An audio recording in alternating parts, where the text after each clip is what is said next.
প্রাপ্তবয়স্ক ছেলে মেয়েকে পিতামাতা বিয়ে দিতে না চাইলে তাহলে কি তারা নিজেরাই বিয়ে করতে পারবে? কিরে ভাই, এগুলো আপনি এত জোয়ার দেন কেন? আপনারা সব কি আবিয়াতে নাকি? আরে এই ছেলেগুলোর কষ্ট বুঝলো না মুরব্বীরা।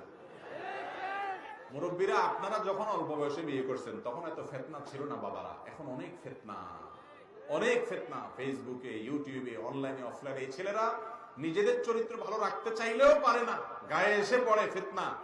অতএব তাদের, আপনারা যত অল্প বয়সে বিয়ে করছেন এদের আরো তাড়াতাড়ি দরকার। এদেরকে যদি তাড়াতাড়ি না দেন ফিতনায় ভরে যাবে বাবারা। নবী করিম সাল্লাল্লাহু আলাইহি সাল্লাম সাবধান করেছেন, আপনি যদি সময় মতো বিয়ে না দেন, বলে কি নিজের পায়ে নিজে আগে দাঁড়াও। কেন, সে কি আরেকজনের পায়ে দাঁড়া রয়েছে?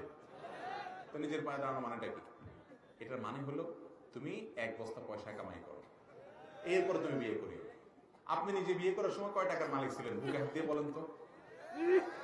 পোলার বেলায় কথা যে বলতেছেন, ছেলের বেলায় আপনি নিজে বিয়ে করার সময় কয় টাকার মালিক ছিলেন? কিচ্ছু ছিল না আপনার। আপনার বাপে বিয়ে করাইছে, করাইছে না? না খায় মরে গেছেন আপনি। মন মানসিকতা পাল্টাতে হবে। আর যুবকদেরকে বলতেছি, এখানে মিছিল দিয়া লাভ নাই।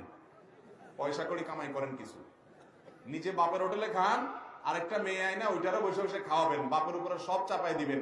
কাজ কাম করবেন না, সারাদিন বসে ইটিস পিটিস করবেন, ফুটবল দেখবেন, হান করবেন, তান করবেন, ফাজলামি করবেন, ফালতু কাজ করবেন, কাজের কাজ করবেন না। টিউশনি করেন, পরিশ্রম করেন, কাজ করেন। বিদেশে অমুসলিম দেশগুলোর অনেক ভালো দিক আছে যেগুলো ইসলাম আমাদেরকে দিয়েছে, আমরা করি না। তাদের দেশে দেখা যায় যে বড়লোকের ছেলেও সে নিজে উপার্জন করে, বাবার দিকে তাকায় থাকে না, কিছু একটা করে, উপার্জন করেন, পয়সা করি কামান।